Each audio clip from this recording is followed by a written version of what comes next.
चलिए आज हम पढ़ने जा रहे हैं बातचीत। क्या पढ़ेंगे? बातचीत, जिसके लेखक हैं बाल कृष्ण भट्ट। बाल कृष्ण भट्ट का जन्म 23 जून 1844 ईस्वी को हुआ था इलाहाबाद यूपी में। कहाँ पे? इलाहाबाद यूपी में। और इसका निधन कब हुआ था? 20 जुलाई 1914 को। 20 जुलाई 1914 को। माता का नाम पार्वती देवी और पिता का नाम बेनी प्रसाद भट्ट। क्लियर बात है? तो हम लोग जब बातचीत के बारे में पढ़ते हैं तो ये जो वाक शक्ति है, वाक शक्ति का मतलब हमारा जो बोलने का पावर है, मतलब क्षमता जो है, ये हम लोगों को गॉड गिफ्ट मिला है। जैसे पूरा शरीर हमको गॉड गिफ्ट मिला है, आँख कान नाक हर चीज गॉड गिफ्ट है ना जी। ठीक उसी प्रकार हम लोगों का वाक शक्ति भी प्रभु का एक देन है। यदि बोलने का क्षमता नहीं रहता लोगों में तो क्या वो लोग, इस पूरा सृष्टि गूंगा नहीं हो जाता? पूरा सृष्टि गूंगा हो जाता। समझ रहे बात को? इसीलिए बोलने आना बहुत जरूरी है। आप खूब हट्टे खट्टे हैं, अच्छे ताजे हैं, मोटे ताजे हैं, लेकिन यदि आपको बोलने नहीं आता है, आप बौके हैं, गूंगे हैं, तो आपका जीवन बेकार है ना? नरक सा लगेगा आपको। हर चीज़ आपके पास है, लेकिन यदि बोलने की क्षमता नहीं है तो फिर वो बेकार में। हर बातों को सोच कर बोला जाता है ना? और ऐसी बातें बोली जाती है जिससे आगे वाले को, सुनने वाले को मजा आए, है ना? बोर फीलिंग ना हो, कहाँ फंस गए, है ना? वो बोलने के दरमियान आप ऐसी चुटकुला वाली बातें, ऐसी सब बातें आप उसमें बोलें कि वो आगे वाले चार्ज रहे, जोश में आए, जोशीला बात बोले, है ना? अभी जैसे हम बोल रहे हैं तो हिंदी का कहानी पढ़ रहे हैं, हिंदी का हर एक कहानी एक पे एक होता है, एकदम मस्त सब कहानी होता है हिंदी का, समझ ना है? इसलिए कहानी में तो मज़ा आता ही है लोगों को। तो इस तरह से बातचीत में बोला गया है कि बातचीत करने का एक शैली होना चाहिए आप में। क्या होना चाहिए? शैली। बातचीत, देखिए वाक शक्ति तो गॉड गिफ्ट है ही। वाक शक्ति क्या है? गॉड गिफ्ट है। बोलने को हमको दे दिया कि चलो भाई तुमको बोलने आता है। सीखना बड़ी ज़रूरी है कि हमको बोलना क्या है। समझ रहे बात को? बोलता सब है, लेकिन उसी में से जिसको बोलने आता है वो अभी करोड़ों कमा रहा है। बात समझ आए? ऐसे सब स्पीकर सब हैं जो खाली भाषण देते हैं, बोलते हैं, और उसका वो करोड़ों रुपया लेते हैं। 1 घंटा का उसका शो चलता है, करोड़ रुपया में चलता है। तो क्या है उसके पास? वाक शक्ति का जो ना स्पीच देने का तरीका है। यानी कि वो जब बोलता है तो आगे वाले आदमी विभोर हो जाते हैं, उसके मन मग्न हो जाते हैं, उसी में खो जाते हैं, इतने मस्त बोलते हैं। इसीलिए बोलने, कबीर साहब क्या कहते हैं? मीठी बानी बोलिए मन का आपा खोए, औरन को शीतल करे आपहु शीतल होए। वाणी में हरदम संयमता रखनी चाहिए। क्या रखनी चाहिए?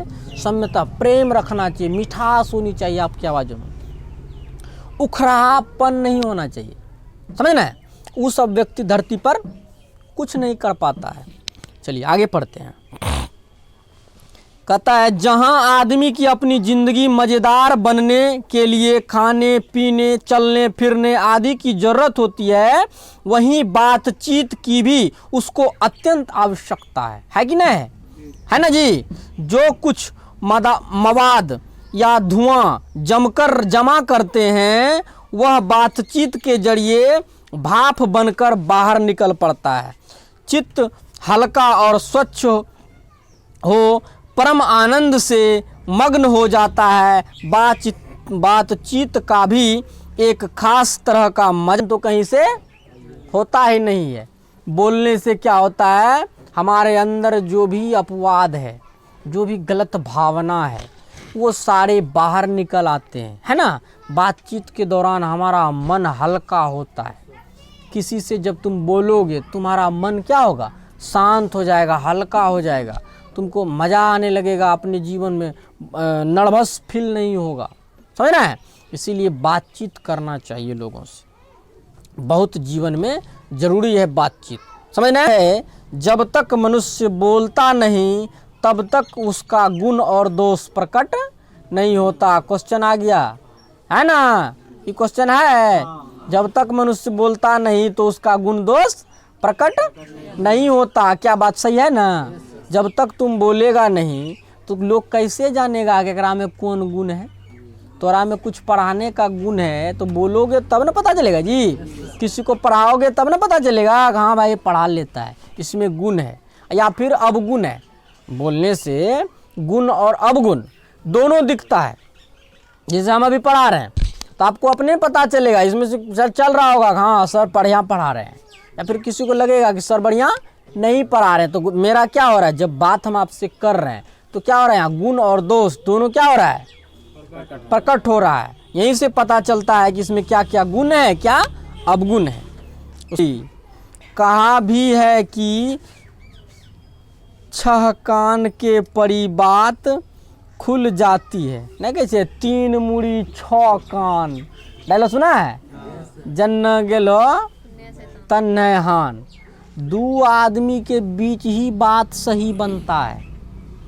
एक कहा एक सुना, तीसरा जैसे आया, एक टावल के एक डोक के आ तेसरा पैचे लगे। नहीं समझ लो हो इत करबो होता ठीक है, लेकिन फायदा नहीं जल के हमरा वहाँ ये कह लगले कि फायदा एक दोनों घर ले जी और तीसरा होइए नहीं ले। तो वो चाहे छे कि एकरा तोड़ी दे। यही कहे छे 3 मुड़ी 6 कान, जहाँ गेलो वहीं हान। 3 मुड़ी 6 कान नहीं होना चाहिए। डील जब भी होना चाहिए 2 व्यक्ति के बीच में होना चाहिए। तीसरा इसमें कोनो न कोनो कारण निकालिए देगा। एकरा में तो सब नेचर ठीक है, लेकिन पैसा जो ले ले से दे नहीं छै। अब भेग ले तोरा दोनों दिल मिले रे। तेसरा की कह दिल के तो पूछ मैं ओकरा तो ई केना बोल सके जो, कहते हो हम दिलो न दिए, हम दिलो न दिए एकरा पैसा, बाप घिसिया दिलखो हमरा है ना। ऐसी बातें जब हो जाएगा तो उस आदमी के प्रति आपका क्या हो जाएगा, विश्वास उतर जाएगा। सही ये बोलता होती लगे ऐनो करना होते तब था। इसीलिए 2 आदमी के बीच में 2 ही व्यक्ति का दिल मिलता है। तीसरा यदि आया कि लफड़ा हो गया, वो कोनो न कोनो कारण निकालिए देता है।